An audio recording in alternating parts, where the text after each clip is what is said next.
Dear students, ഈ video ക്ലാസ്സിലൂടെ നമ്മൾ discuss ചെയ്യുന്ന ടോപ്പിക്ക് ബേസിക് പ്രിൻസിപ്പിൾസ് ഓഫ് ഇൻഷുറൻസിനെ കുറിച്ചാണ്. ഇൻഷുറൻസുമായി ബന്ധപ്പെട്ട് വരുന്ന പ്രിൻസിപ്പിൾസിനെ കുറിച്ച് നമ്മൾ കഴിഞ്ഞ ക്ലാസ്സിൽ പറഞ്ഞു. കോൺട്രാക്ട് ആക്ടിൻ്റെ എസെൻഷ്യാലിറ്റീസ് ഫീച്ചേഴ്സ് ഉൾപ്പെടുന്ന കുറേയധികം ബേസിക് പ്രിൻസിപ്പിൾസ് ഇൻഷുറൻസിന് വേണം. And it is applicable to all type of contract irrespective of insurance അല്ലെങ്കിൽ മറ്റുള്ള തരത്തിലുള്ള കോൺട്രാക്റ്റും അല്ലേ. അപ്പോൾ എല്ലാ കോൺട്രാക്റ്റുകൾക്കും വേണ്ട ചില ബേസിക് ആയിട്ടുള്ള എസെൻഷ്യാലിറ്റീസ് ഉണ്ട്. ഓഫർ, അക്സെപ്റ്റൻസ്, കൺസിഡറേഷൻ അല്ലേ, അങ്ങനെയുള്ള കുറച്ച് പോയിന്റ്സ് അതാണ് നമ്മൾ കഴിഞ്ഞ ക്ലാസ്സിൽ നോക്കിയത്. ഇൻഷുറൻസും ഒരു കോൺട്രാക്റ്റ് ആയതുകൊണ്ട് ഇൻഷുറൻസ് കോൺട്രാക്റ്റുകൾക്കും അത്തരത്തിലുള്ള എല്ലാ കാര്യങ്ങളും ആപ്ലിക്കബിൾ ആണ്. അവിടെ ഇവിടെ ഓഫർ ഉണ്ടായിരിക്കണം അല്ലേ. ഓഫർ നൽകുന്നത് ആരാണ്? പോളിസി ഹോൾഡർ അല്ലെങ്കിൽ പ്രപ്പോസറാണ്. അയാളാണ് ഒരു പ്രപ്പോസൽ ഫോം തയ്യാറാക്കി ഇൻഷുറൻസ് കമ്പനിക്ക് കൊടുക്കുന്നത്. ഇൻഷുറൻസ് കമ്പനി അത് എന്ത് ചെയ്യുന്നു? അക്സെപ്റ്റ് ചെയ്യുന്നു. അക്സെപ്റ്റ് ചെയ്യുന്നതോടുകൂടി അത് കോൺട്രാക്റ്റ് ആയിട്ട് മാറി, എഗ്രിമെൻ്റ് ആയിട്ട് മാറി. ക്ലിയർ? അത് ലീഗലി എൻഫോഴ്സ് ചെയ്യാൻ പറ്റണം. അതുപോലെ തന്നെ ഒരു കൺസിഡറേഷൻ ഉണ്ടായിരിക്കണം. ആ കൺസിഡറേഷനാണ് നമ്മൾ പ്രീമിയം എന്ന് പറയാം അല്ലേ. ഇതെല്ലാം നമ്മൾ പ്രിൻസിപ്പിൾസ് അല്ലെങ്കിൽ എസെൻഷ്യാലിറ്റീസ് ആയിട്ട് നമ്മൾ നോക്കേണ്ടായി. പക്ഷേ ഇൻഷുറൻസ് പറയുന്ന ഒരു സ്പെഷ്യൽ ടൈപ്പ് ഓഫ് കോൺട്രാക്റ്റ് ആയതുകൊണ്ട് ഈ സ്പെഷ്യൽ ടൈപ്പ് ഓഫ് കോൺട്രാക്റ്റിൽ ഇൻഷുറൻസ് റിലേറ്റഡ് ആയിട്ട് വരുന്ന, ഇൻഷുറൻസുമായി ബന്ധപ്പെട്ട് വരുന്ന, ഇൻഷുറൻസ് കോൺട്രാക്റ്റുകൾക്ക് മാത്രമായിട്ട് വരുന്ന ചില ബേസിക് ആയിട്ടുള്ള എലമെൻറ്റ്സ് ഉണ്ട്. ക്ലിയർ? സ്പെഷ്യൽ ആയിട്ടുള്ള എലമെൻറ്റ്സ് ഉണ്ട്. അതിനാണ് നമ്മളുടെ ബേസിക് പ്രിൻസിപ്പിൾസ് ഓഫ് ഇൻഷുറൻസ് എന്നുള്ള രീതിയിൽ നോക്കുന്നത്. Clear? So a contract of insurance in addition to fulfilling the basic essential features of a valid contract must fulfill certain special and essential principles of insurance. Clear? അപ്പോൾ എന്തൊക്കെയാണ് essential principles of insurance? Number 1 is insurable interest. Number 2 is utmost good faith. Number 3 indemnity. Number 4 subrogation. Number 5 proximate cause. Then next one is number 6 contribution. And number 7 mitigation of loss. ഇങ്ങനെ 7ഓളം principles ഇൻഷുറൻസുമായി ബന്ധപ്പെട്ടിട്ട് വരുന്ന, relate ചെയ്ത് വരുന്ന basic പ്രിൻസിപ്പിൾസാണ്. Okay, അപ്പോൾ എന്താണ് ഈ principles എന്ന് നമുക്ക് നോക്കാം. ഓക്കെ, ഓരോന്നായിട്ട് നോക്കിയപ്പോൾ. So number 1 principle of insurable interest.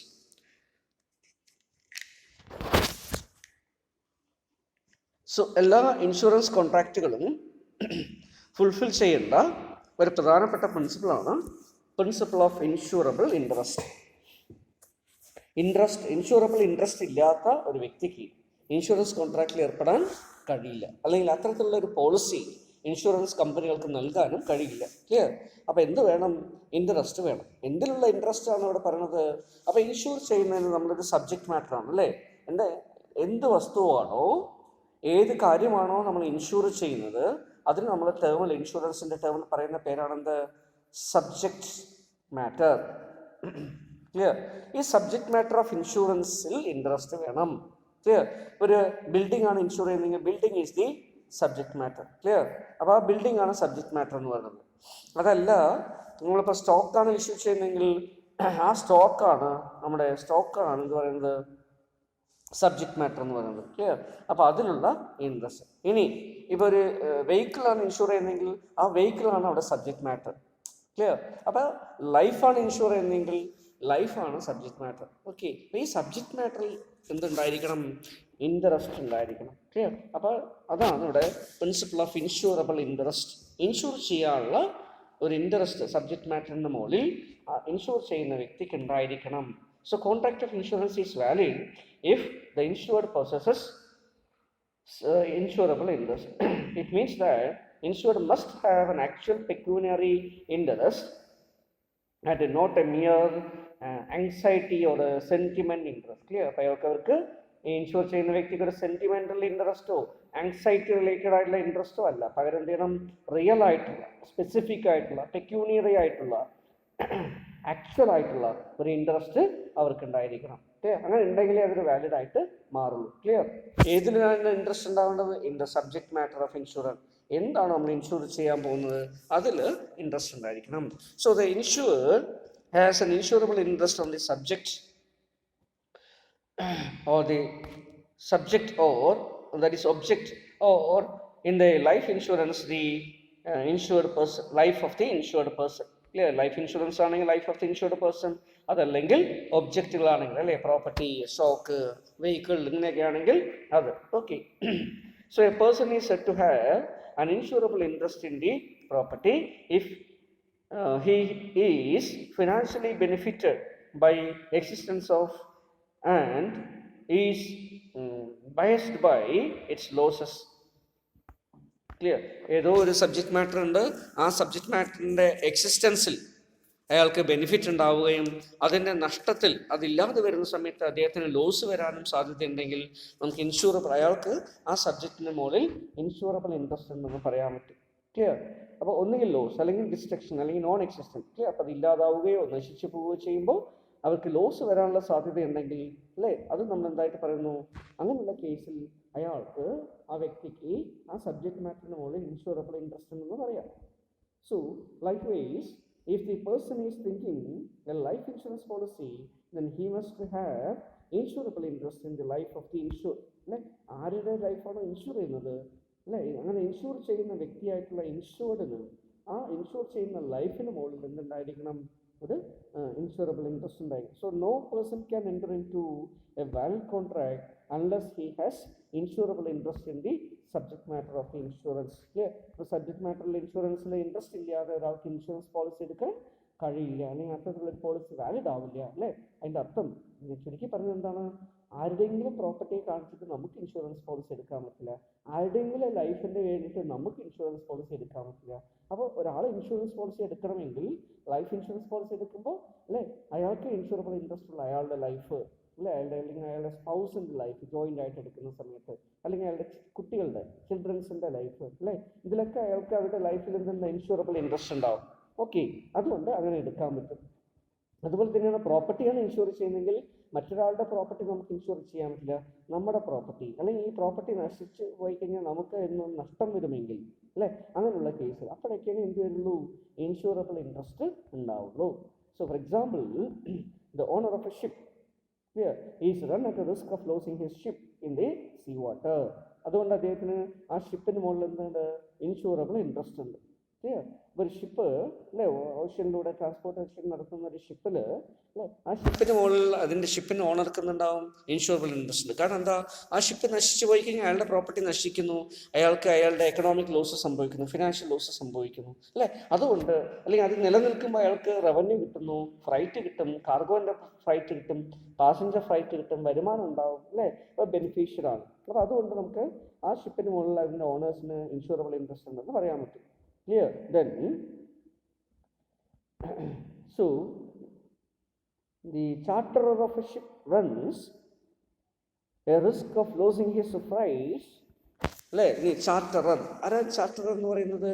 ഒരു ഷിപ്പ് ചിലപ്പോൾ ഓണർ ഒരാളായിരിക്കും, അത് നടത്തിക്കൊണ്ട് പോകുന്നത് വേറൊരാളായിരിക്കും. ഇപ്പോൾ ഇംഗ്ലണ്ടിൽ നിന്ന്, ബോംബെയിൽ നിന്നും ലണ്ടനിലേക്കുള്ള ഒരു ഷിപ്പാണെന്ന് വിചാരിക്കുക, പാസഞ്ചർ ഷിപ്പാണെന്ന് വിചാരിക്കുക.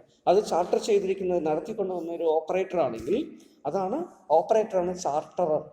അയാളാണ് ഷിപ്പിനെ മൂവ് ചെയ്യിപ്പിച്ച് ഒരു ഭാഗത്ത് കൊണ്ടുപോയി തിരിച്ചു കൊണ്ടുവരുന്നൊക്കെ. ഓക്കെ, അപ്പം അങ്ങനെ ചെയ്യുന്ന സമയത്ത് അയാൾ എന്തിനു വേണ്ടിയിട്ടാണ് അത് ചെയ്യുന്നത്, അത് ഏറ്റെടുക്കുന്നതിൻ്റെ ഫലമായിട്ട് ഷിപ്പ് ഓണർക്ക് അയാൾ നല്ലൊരു പ്രതിഫലം കൊടുത്തിട്ടുണ്ടാകും, എന്നിട്ടാണ് ഷിപ്പ് വാടകയ്ക്ക് എടുത്തിട്ടുണ്ടാവുക. എന്നിട്ട് എന്ത് ചെയ്യുന്നു, പാസഞ്ചേഴ്സിനെ അയാൾ കയറ്റുന്നു, എന്നിട്ട് അവരുടെ കയ്യിൽ നിന്നൊക്കെ ഫ്രൈറ്റ് വാങ്ങിക്കുന്നു അല്ലേ, കൂലി ഈടാക്കുന്നു, ചാർജ് ഈടാക്കുന്നു, എന്നിട്ട് ഷിപ്പ് മൂവ് ചെയ്യുന്നു, ദെൻ ഡെസ്റ്റിനേഷൻ എത്തുന്നു, അവരെ ഇറക്കി കൊടുക്കുന്നു. അപ്പോൾ ഈ രീതിയിൽ വരുന്ന സമയത്ത് ഈ ചാർട്ടറുടെ ഇൻട്രസ്റ്റ് എന്താ, ഫ്രൈറ്റാണ് അല്ലേ. ഷിപ്പ് വേറൊരാളുടെ ആണെങ്കിൽ പോലും അതിൽ സഞ്ചരിക്കുന്ന പാസഞ്ചേഴ്സിൻ്റെ ഫ്രൈറ്റ് അയാൾക്ക് വരുമാനം ഉണ്ടാക്കി കൊടുക്കുന്നതാണ്. അത് നഷ്ടപ്പെട്ട് കഴിഞ്ഞാൽ അയാൾക്ക് നഷ്ടം വരും അല്ലേ. അപ്പം അതുകൊണ്ട് ഒരു ഷിപ്പ് മുടങ്ങി കഴിഞ്ഞാൽ, അതിൻ്റെ ചാർട്ടർ മുടങ്ങിക്കഴിഞ്ഞാൽ, ചാർട്ടേഡ് അല്ലേ, അതിൻ്റെ ഒരു ഫ്ലൈറ്റ് മുടങ്ങിക്കഴിഞ്ഞാൽ എന്ത് സംഭവിക്കും, അതിൻ്റെ ജേണി മുടങ്ങിക്കഴിഞ്ഞാൽ അവരുടെ റവന്യൂ ലോസ് സംഭവിക്കും. അതുകൊണ്ട് ഈ ഫ്ലൈറ്റിൻ്റെ മുകളിൽ അയാൾക്ക് എന്തുണ്ട്, ഇൻഷൂറബിൾ ഇൻട്രസ്റ്റ് ഉണ്ട്. പക്ഷെ എന്തിന് മുകളിലില്ല, ഷിപ്പിൻ്റെ മുകളിലില്ല. ഓക്കെ, ഇനി ഒരു ഷിപ്പിൽ ഒരാൾ ട്രാൻസ്പോർട്ടേഷൻ ചെയ്യാമെന്ന് വിചാരിക്കുക, കാർഗോ കൊടുത്തിട്ടുണ്ടെന്ന് വിചാരിക്കുക, കുറേ സാധനങ്ങൾ. ക്ലിയർ? ഒരു കാർഗോ ഷിപ്പാണ്, അപ്പോൾ അതിൽ കുറേ അധികം സാധനങ്ങൾ ഇവിടുന്ന് കയറ്റി അയക്കുകയാണെന്ന് വിചാരിക്കുക, ന്യൂയോർക്കിലേക്ക്, US കയറ്റി അയക്കുകയാണ് അല്ലേ. ഷിപ്പ് വേറെ ആരുടെയാണ്, അത് ചാർട്ടർ ചെയ്ത് കൊണ്ടുവന്ന് വേറെ ആരോ ആണ് ക്ലിയർ. പക്ഷേ ഈ കാർഗോ കൊടുത്തിരിക്കുന്ന ആൾക്ക് ഈ കാർഗോൻ്റെ മുകളിൽ എന്തുണ്ട്? ഇൻഷൂറബിൾ ഇൻട്രസ്റ്റ് ഉണ്ട്. കാരണം എന്താ? ഈ കാർഗോ നഷ്ടപ്പെട്ട് കഴിഞ്ഞാൽ അത് ഡെസ്റ്റിനേഷനിൽ എത്തിയില്ല എങ്കിൽ അതിൻ്റെ പൈസ കിട്ടില്ല, മുഴുവൻ പൈസയും പോകും അല്ലേ. അപ്പോൾ അതുകൊണ്ട് തന്നെ ഇതുണ്ടെങ്കിൽ അവർക്ക് പൈസ കിട്ടും, അതില്ലെങ്കിൽ പൈസ കിട്ടില്ല. അതുകൊണ്ട് തന്നെ എന്ത് ചെയ്യുന്നു? ഈ കാർഗോൻ്റെ മുകളിൽ എക്സ്പോർട്ട് ചെയ്യുന്ന കാർഗോ ഓണർക്ക് എന്തുണ്ട്? ഇൻഷൂറബിൾ ഇൻട്രസ്റ്റ് ഉണ്ട്. പക്ഷേ അയാൾക്ക് എന്തില്ല? ഫ്ലൈറ്റിലോ അതുപോലെ തന്നെ ഷിപ്പിൻ്റെ മുകളിലോ ഇൻഷൂറബിൾ ഇൻട്രസ്റ്റ് ഇല്ല. ഇങ്ങനെ ഇൻഷൂറബിൾ ഇൻട്രസ്റ്റ് നമുക്ക് ഫിക്സ് ചെയ്യാൻ പറ്റും. ക്ലിയർ. ഇതിനനുസരിച്ച് അവരവർക്ക് ഇൻട്രസ്റ്റ് ഉള്ള കേസസിലെ ഇൻഷുറൻസ് പോളിസി എടുക്കുന്നുണ്ട്. അപ്പോൾ കാർഗോ അയക്കുന്ന എക്സ്പോർട്ടർക്ക് വേണമെങ്കിൽ എന്ത് ചെയ്യാം? അവരുടെ കാർഗോ ഇൻഷുർ ചെയ്യാം. ക്ലിയർ. അതുപോലെ ഷിപ്പ് റൺ ചെയ്യുന്ന ചാർട്ടർ ചെയ്തിരിക്കുന്ന ചാർട്ടർക്ക് വേണമെങ്കിൽ ഓപ്പറേറ്റർക്ക് എന്ത് ചെയ്യാം? ഫ്ലൈറ്റിൻ്റെ മുകളിൽ അല്ലേ, ഫ്ലൈറ്റ് നഷ്ടപ്പെടുകയോ മറ്റേ ചെയ്ത് കഴിഞ്ഞാൽ അത് കുറഞ്ഞു പോവുകയോ ചെയ്ത് കഴിഞ്ഞാൽ അതിന് കോമ്പൻസേറ്റിങ്ങിന് വേണ്ടി എന്ത് ചെയ്യാം? അവർക്ക് ഇൻഷുർ ചെയ്യാം. ഷിപ്പിന് ഓണറായിട്ടുള്ള ഷിപ്പ് ഓണർക്ക് എന്ത് ചെയ്യാം? ഷിപ്പിന് വേണ്ടിയിട്ട് എന്ത് ചെയ്യാം? ഇൻഷുർ ചെയ്യാൻ പറ്റും. ക്ലിയർ. അപ്പോൾ ഈ രീതിയിലാണ് ഇതിൻ്റെ ഇൻഷുറൻസിൻ്റെ കേസിൽ വരുന്ന interest. Okay. So all these persons have something to stake and all of them have insurable interest. Clear. So a creditor has an insurable interest in the life of a debtor. അല്ലേ? ഇനി life ഇൻഷുറൻസിൻ്റെ case നമ്മൾ പറഞ്ഞു, സ്വന്തം ലൈഫിലാണ് നമുക്ക് insurance ഉണ്ടാവുക, insurable interest ഉണ്ടാവുക അല്ലേ. മറ്റൊരാളുടെ ലൈഫിൽ ഇൻഷുറബിൾ ഇൻട്രസ്റ്റ് ഉണ്ടാവണമെന്നുണ്ടോ? ഉണ്ടാവില്ല, നോർമലി ഉണ്ടാവില്ല.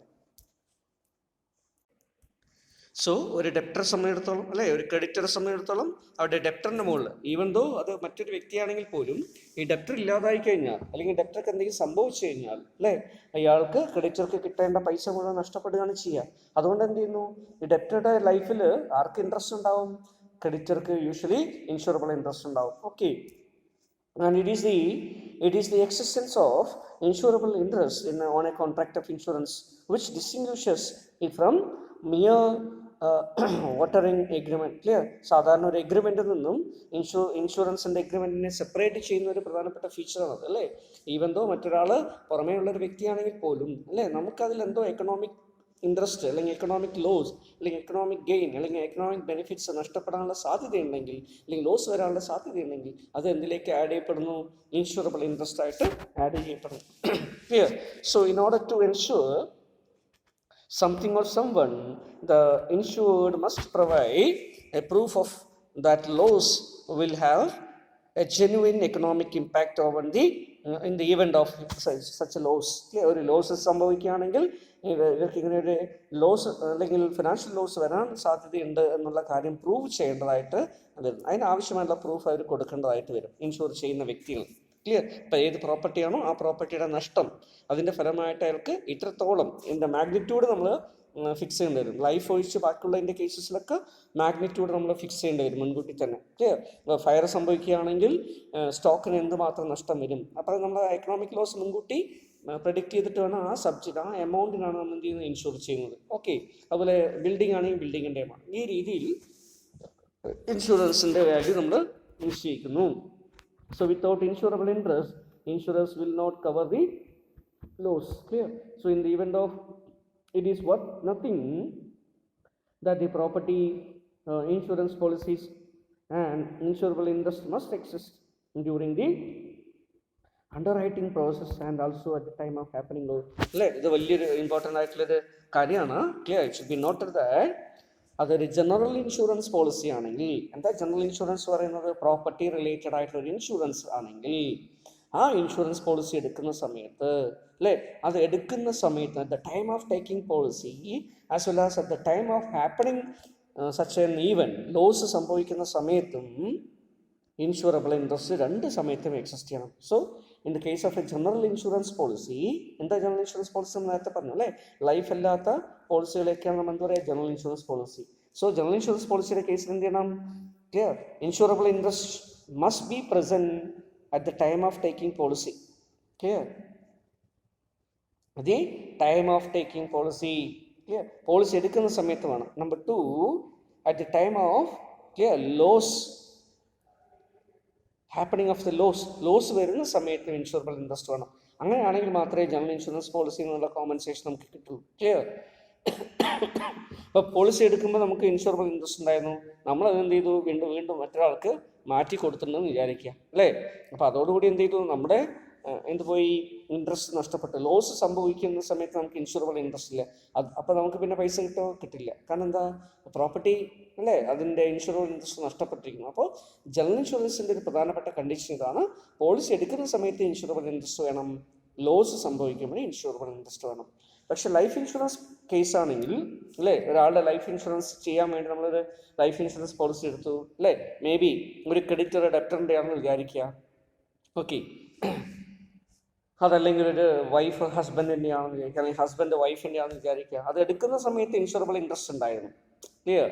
പക്ഷേ അതിനുശേഷം അവർ ചിലപ്പോൾ ഡൈവേഴ്സായി അല്ലെങ്കിൽ മറ്റുള്ള തരത്തിൽ എന്തെങ്കിലും പ്രോബ്ലം വന്നു അല്ലേ, അപ്പോൾ പിന്നീട് സബ്സിക്വൻ്റ്ലി ഇൻഷുറബിൾ ഇൻട്രസ്റ്റ് വേണമെന്നോ ഇല്ല, ക്ലിയർ. അപ്പോൾ അതാണ് ഇവിടെ പറയുന്നത്. Okay, so in the case of A life insurance, insurable interest എങ്ങനെ വേണമെന്നില്ല, ലോസ് സംഭവിക്കുമ്പോൾ വേണമെന്നില്ല. അത് എപ്പം മതി, at the time of happening of the event, clear, that is at the time of taking insurance policy. So insurable interest must be exist at the time of purchase only, clear.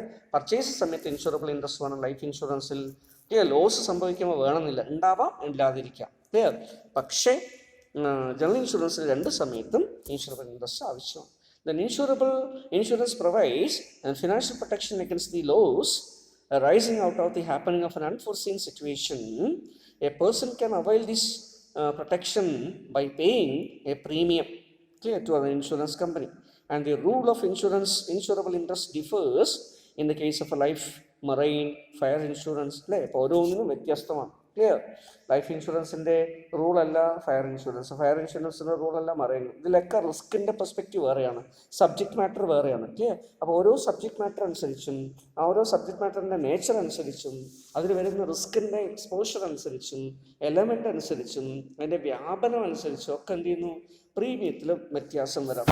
So in case of A life insurance, the individual who is taking an insurance policy should have a pecuniary interest in the life of the insured person at the time of taking insurance policy, and it may or may not present at the time of the death of a person, clear. And insurance എടുത്തിരിക്കുന്ന ഒരു വ്യക്തിയുടെ മരണ സമയത്ത് അത് ഉണ്ടാവണമെന്നില്ല, clear. കാരണം എന്താ, ആ സമയത്ത് പലതരത്തിലുള്ള ചേഞ്ചസ് പിന്നീട് സബ്സിക്വൻ്റ് വരാമല്ലോ. അപ്പോൾ ലൈഫിൻ്റെ ഒരു നേച്ചർ അതാണ്. അപ്പോൾ അതുകൊണ്ട് തന്നെ ആ രീതിയിൽ അതിനെ കൈകാര്യം ചെയ്യും, ക്ലിയർ. ബട്ട് ഫയർ ഇൻഷുറൻസ് ആവുന്ന സമയത്ത്, so in the case of fire insurance, insurable interest must B present at the time of taking out the policy and at the time of incurring the loss. Fire insurance സമയത്ത് ഇത് രണ്ട് സമയത്തും വേണം, clear. So in the case of A marine insurance, insurable interest must B present at the time of occurrence of loss. മാത്രമല്ല, ഇതാണ് വേറൊരു marine ഇൻഷുറൻസിൻ്റെ കേസാണെന്ന് വിചാരിക്കുക അല്ലേ. മറൈൻ ഇൻഷുറൻസിൽ എന്താണ്, ലോസ് സംഭവിക്കുമ്പോൾ ഇൻഷുറബിൾ ഇൻട്രസ്റ്റ് മതി, ക്ലിയർ. ലോസ് സംഭവിച്ചു, ആ സമയത്ത് ഇൻഷുറബിൾ ഇൻട്രസ്റ്റ് ഉണ്ടോ എന്ന് മാത്രം നോക്കിയിട്ടായിരിക്കും പേയ്മെൻറ്റ് കൊടുക്കുക, ക്ലിയർ. അപ്പോൾ ഒരു ഷിപ്പ് ട്രാൻസ്പോർട്ട് ചെയ്തു എന്ന് വിചാരിക്കുക, ഓക്കെ. ഷിപ്പ് ട്രാൻസ്പോർട്ടിൽ അതിൽ കാർഗോ ഒക്കെ വെച്ചിട്ടുണ്ട്. കാർഗോ മറ്റൊരു ആളുടെ എക്സ്പോർട്ടർ അല്ലെ ഇമ്പോർട്ടർക്ക് അയച്ചു കൊടുക്കുകയാണ്. ഷിപ്പിലേക്ക് കയറ്റിയത് ഉടനെ തന്നെ ഇമ്പോർട്ടറിൻ്റെ പൈസ കിട്ടി, ക്ലിയർ. ഇമ്പോർട്ടർ പൈസ ഒരാളുടെ തന്നു, ഓക്കെ. ഇനി അതിൻ്റെ മുകളിൽ ഗുഡ്സിൻ്റെ മുകളിൽ മുഴുവൻ അധികാരവും ആർക്കാണ്, ഇമ്പോർട്ടർക്കാണ് വിചാരിക്കുക. അങ്ങനെയാണെങ്കിൽ എക്സ്പോർട്ടർക്ക് പിന്നെ പൈസ കിട്ടുമോ? കാർഗോ ഇടയിൽ വെച്ച് നഷ്ടപ്പെട്ടു പോയി. അപ്പോൾ എക്സ്പോർട്ടർക്ക് പിന്നെ പൈസ കിട്ടില്ല. കാരണം എന്താ, at the time of happening loss insurable interest സ്റ്റോക്കിൻ്റെ മുകളിൽ അല്ലെങ്കിൽ ഈ കാർഗോൻ്റെ മുകളിലുള്ളത് ഇല്ല. കാരണം എന്താ, the cargo become the property of another person, clear. അപ്പോൾ അതിന് ഡോക്യുമെൻറ്റ്സ് കൊടുക്കുന്നതോടുകൂടി അല്ലേ അതിലേക്ക് മാറി, ബിൽ ഓഫ് ലേഡിങ് അങ്ങനെയുള്ള ഡോക്യുമെൻറ്റ്സ് കൊടുക്കുന്നതോടുകൂടി അത് മാറിക്കഴിഞ്ഞു, ഓക്കെ. പക്ഷേ ഇമ്പോർട്ടറുടെ കേസിലോ, ഇമ്പോർട്ടർ ഇൻഷുറൻസ് ചെയ്തിട്ടുണ്ടെങ്കിൽ, കാർഗോ ഇൻഷുർ ചെയ്തിട്ടുണ്ടെങ്കിൽ അല്ലേ, അയാളെ സമയത്തോളം ആ ലോസ് സംഭവിക്കുന്ന സമയത്ത് ഇൻഷുറബിൾ ഇൻട്രസ്റ്റ് ഉണ്ട്. അപ്പോൾ അയാൾക്ക് അത് എന്ത് ചെയ്യാം, അയാൾ പോളിസി എടുത്തിട്ടുണ്ടെങ്കിൽ അത് കവറപ്പ് ആവും, ക്ലിയർ. അപ്പോൾ ഈ രീതിയിൽ വേണം അതിനെ ട്രീറ്റ്മെൻറ്റ് ചെയ്യാൻ, okay. So as per section 7 subsection 2 of Marine Insurance Act 1963, there are 3 essential insurable interests. Insurable interests സംബന്ധിച്ച് 3 പ്രധാനപ്പെട്ട കാര്യങ്ങൾ പറയുന്നത് എന്തൊക്കെയാണത്? So these 3 essential legal conditions are not present, then it should not be insurable interest, clear. അപ്പോൾ എന്താണ് marine ഇൻഷുറൻസിന് ബാധകമായിട്ടുള്ള 3 കാര്യങ്ങൾ? ഒന്ന്, the subject matter of the insurance must be definite ആയിട്ടുള്ള സബ്ജക്ട് മാറ്റർ ഉണ്ടായിരിക്കണം. വേഗമായിട്ടുള്ള അൺക്ലിയർ ആയിട്ടുള്ള ഒരു സബ്ജക്ട് മാറ്റർ നമുക്ക് ഇൻഷുർ ചെയ്യാൻ പറ്റില്ല, clear. Then so various properties, interest, rights, interest or life or possible liability must exist at the time of the taking insurance. These things must be capable of being insured, called the subject matter. എന്തിനാണോ നമ്മൾ insure ചെയ്യുന്നത് അതിനാണ് subject matter എന്ന് പറയാം, അല്ലേ? ഈ subject matter clear ആയിട്ട് define ചെയ്തിരിക്കണം. Clear? So what are may be the subject matter? That may be the life, that may be a property, that may be a goods, that may be a ship. Clear? That may be the freight, അതിൽ നിന്ന് കിട്ടുന്ന revenue freight ആവാം. അപ്പം എന്താണോ അത് subject matter അത് clear ആയിട്ട് define ചെയ്തിരിക്കണം. The insured should have a legal relationship to the subject matter. Clear? ഈ സബ്ജക്ട് മാറ്റർ ഇൻഷുർ ചെയ്യുന്ന വസ്തുവിൻ്റെ മുകളിൽ എന്തുണ്ടായിരിക്കണം? ഇൻഷുർ ചെയ്യുന്ന വ്യക്തിക്ക് ഇൻഷുർഡിന് ഒരു ലീഗൽ റിലേഷൻഷിപ്പ് ഉണ്ടായിരിക്കണം. ഒന്നുകിൽ അയാൾ ഓണർ ആയിരിക്കണം, അതല്ലെങ്കിൽ അയാൾക്ക് എൻറ്റൈറ്റൽഡ് ആയിട്ടുള്ളൊരു കാര്യമായിരിക്കണം. Okay, so he must be an owner. He should be benefited by the safety or continuous of the property right. അത് കണ്ടിന്യൂ ചെയ്തതിൻ്റെ ഫലമായിട്ട് അയാൾക്ക് ബെനിഫിറ്റ് ഉണ്ടായിരിക്കണം, അതിൻ്റെ എക്സിസ്റ്റൻസിൻ്റെ ഫലമായിട്ട് ബെനിഫിറ്റ് ഉണ്ടായിരിക്കണം. അല്ലെങ്കിൽ അത് നഷ്ടപ്പെട്ട് കഴിഞ്ഞാൽ അയാൾക്ക് ലോസ് അല്ലെങ്കിൽ ലൈബിലിറ്റി വരുന്ന സാഹചര്യം ഉണ്ടായിരിക്കണം, അല്ലേ? അങ്ങനെയൊക്കെ വരുമ്പോഴേ അതിന് ഒരു ലീഗൽ റിലേഷൻഷിപ്പ് ഉണ്ടെന്ന് പറയാൻ പറ്റൂ. Then the insured should have the owner or may possess a lawful right of interest in the subject matter. ഇനി സബ്ജക്ട് മാറ്ററിൻ്റെ മുകളിൽ എന്തുണ്ടായിരിക്കണം? അയാൾക്ക് നിയമപരമായിട്ട് ഒന്നുകിൽ ഓണറോ അല്ലെങ്കിൽ നിയമപരമായിട്ടുള്ള ഒരു റൈറ്റോ കിട്ടിയിരിക്കുന്ന വ്യക്തി ആയിരിക്കണം. ക്ലിയർ? അപ്പോൾ ഇത്തരത്തിലുള്ള 3 കണ്ടീഷൻസ് ഉണ്ടാകുമ്പോൾ അതിൻ്റെ മുകളിൽ ഇൻഷുറബിൾ ഇൻട്രസ്റ്റ് ഉണ്ടാകുമ്പോഴേ എന്തേ ഉള്ളൂ ഇതിനെ പ്രൊട്ടക്ട് ചെയ്ത് കിട്ടും. Clear? So this is the first principle of insurance. Clear? That is called insurable interest. So next we can see the second one, principle of utmost good faith. Clear? എന്താ ഈ principle of utmost good faith പറയുന്നത്? അപ്പോൾ ഇതിന് വേറൊരു പേര് കൂടെ പറയാറുണ്ട്, ഉപരമേ fidei എന്നുകൂടെ പറയാറുണ്ട്. Clear? So it is otherwise called as uberrimae fidei. Clear? Latin term ആയതുകൊണ്ടാണ് ഇങ്ങനെ വരുന്നത്. Okay, so uberrimae fide.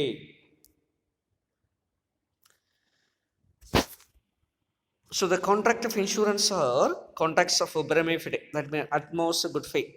Okay, so since insurance shifts risk from one party to another party, it is essential that there must be an utmost good faith and a mutual trust and mutual confidence between the parties.